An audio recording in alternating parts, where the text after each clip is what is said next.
एक स्त्री है तो जो बच्चा है उसको अपनी मां की नजर से देखता है, जो उसका पति है उसको अपने पत्नी के रूप में देखता है, जो उसके माता पिता हैं उसे अपनी बच्ची के रूप में देखते हैं, अपनी लड़की के रूप में देखते हैं, अपनी बेटी के रूप में देखते हैं। और जो कामी पुरुष है भोग की नजर से देखता है कि भोग की वस्तु है। और एक सियार जो है, कुत्ता जो है, एक मांस के लोथड़े के रूप में देखता है, मांस के टुकड़े के रूप में देखता है। और वो सोचता है कब ये मरे तो मैं इसके शरीर की दावत उड़ाऊं।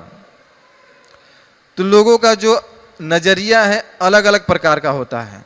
व्यक्ति एक ही है लेकिन देखने की दृष्टि लोगों की अलग अलग प्रकार की है। इसी तरह इस संसार में सभी जीव जो है भगवान की संतान है, लेकिन देखने की जो दृष्टि है लोगों की अलग अलग तरह की होती है।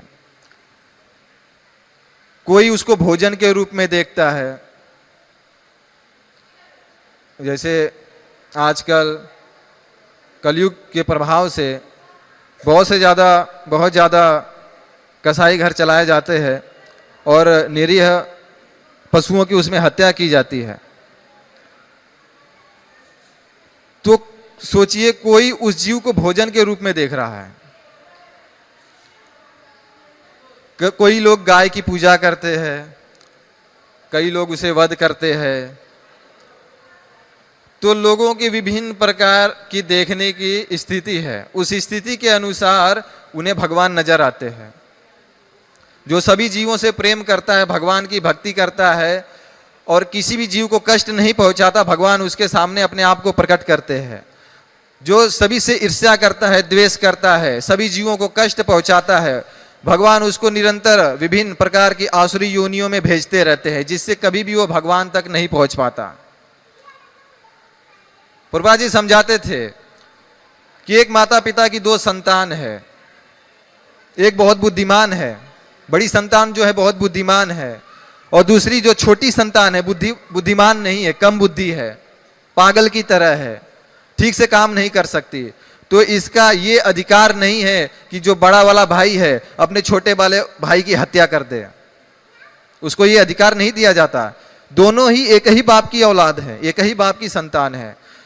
तो बड़े भाई को ये हक नहीं है कि मेरा छोटा भाई बुद्धिमान नहीं है तो मैं अपने छोटे भाई को हत्या कर दूं। इसी तरह इस संसार में सभी जीव जो हैं भगवान की संतान है।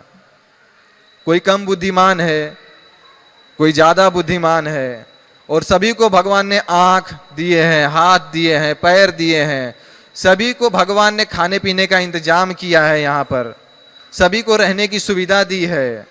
लेकिन इस संसार में क्या होता है, जो ज्यादा बुद्धिमान है, जो मनुष्य योनि को भगवान ने जिसे दिया है वो ज्यादा बुद्धिमान है, तो क्या करता है, जो कम बुद्धिमान उसके भाई हैं उनकी हत्या कर देता है।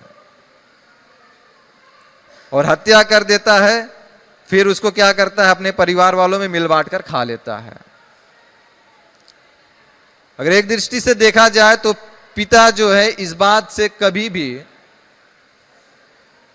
खुश नहीं होगा। अगर बड़ा भाई सोचे कि मैं अपने पुत्र छोटे भाई को वध कर दूं और मेरा पिता मुझसे प्रसन्न रहेगा, कभी भी नहीं रहेगा। इसीलिए इस संसार में लोग दुखी हैं। लोगों के जीवन में विभिन्न प्रकार के दुख, एक के बाद एक दुख आते रहते हैं, क्योंकि वो प्रेम करना नहीं जानते। वो प्रेम करना जानते हैं सिर्फ अपनी पत्नी से, सिर्फ अपने बच्चे से, सिर्फ अपने कुत्ते से, सबसे प्रेम करना नहीं जानते।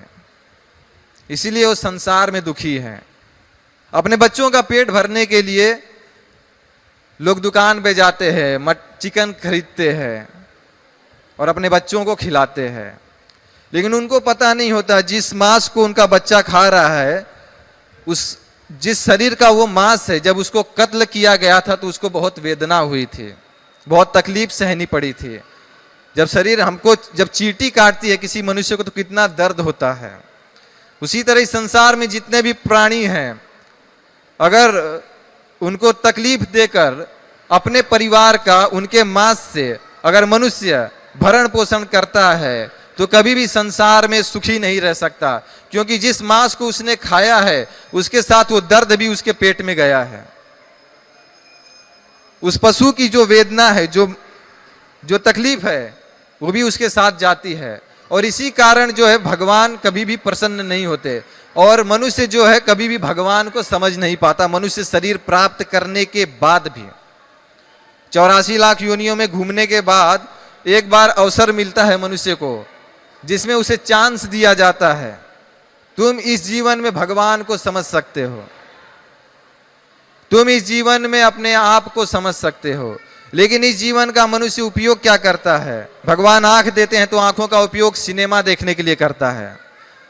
भगवान पैर दिए हैं तो इस पैर का उपयोग दारू की दुकान पर जाने के लिए करता है। भगवान ने हाथ दिए हैं तो हाथों से पता नहीं क्या क्या प्रकार के कार्य करता है। भगवान ने 6 इंद्रियां दी हैं, सभी 6 इंद्रियों का दुरुपयोग करता है मनुष्य। फिर भगवान से उम्मीद रखता है कि भगवान हमारी मदद करेंगे। मेरे जीवन में इतना दुख क्यों है, मैं इतना दुखी क्यों हूं? इसलिए दुखी है क्योंकि अपनी इंद्रियों का उसने सही से उपयोग नहीं किया, भगवान की सेवा में नहीं लगाया, इसलिए दुखी है। अगर सभी जीवों से हम प्रेम करना सीख जाएं और अगर हमारी तरफ से किसी को भी तकलीफ न पहुंचे, अगर शुद्ध भक्ति के मार्ग पर के विधि विधानों को पालन किया जाए तो मनुष्य सुखी रह सकता है। लेकिन कब दुखी होता है? जब भगवान के बनाए हुए नियम को तोड़ता है। इस संसार में सरकार नियम बनाती है, कानून बनाती है, तो मनुष्य कब सरकार द्वारा दंडित किया जाता है? जब सरकार के बनाए हुए विधान को, संविधान को तोड़ता है तो सरकार उसे बंदी बना लेती है, जेल में डाल देती है। इसी तरह ये संसार है। भगवान ने यहाँ पे जब भेजा है तो यहाँ पे नियम भी बनाए हैं।